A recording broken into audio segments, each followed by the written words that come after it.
वज़ीर-ए-आज़म इमरान खान ने तहरीक अदम एतमाद की नाकामी की उम्मीद जाहिर कर दी। कहते हैं वोटिंग से एक दिन पहले अपने तमाम पत्ते जाहिर करूंगा।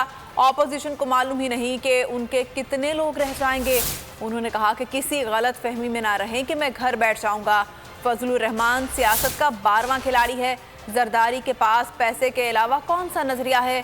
शहबाज शरीफ जैसे बड़े मुजरिम के साथ मैं क्यों बैठूंगा।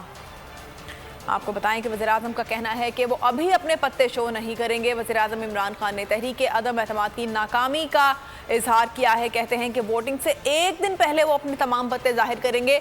ऑपोजिशन को अभी मालूम ही नहीं है कि उनके पास कितने लोग रह जाएंगे।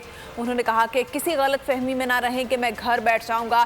फजलुर रहमान को वज़ीर-ए-आज़म ने सियासत का 12वां खिलाड़ी करार दिया और उनका ये भी कहना था कि जरदारी के पास पैसे के अलावा कौन सा नजरिया है।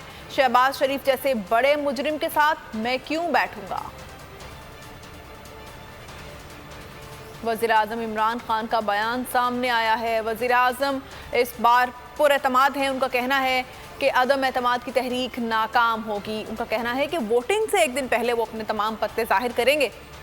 ऑपोजिशन को ये पता ही नहीं है कि उनके पास कितने लोग रह जाएंगे। उन्होंने कहा कि किसी गलत फहमी में ना रहें कि वो घर बैठ जाएंगे। फजलुर रहमान सियासत का 12वां खिलाड़ी है। जरदारी के पास पैसे के अलावा कौन सा नजरिया है। शहबाज शरीफ जैसे बड़े मुजरिम के साथ मैं क्यों बैठूंगा। सब्सक्राइब करें और बेल दबाएं ताकि कोई खबर रह न जाए।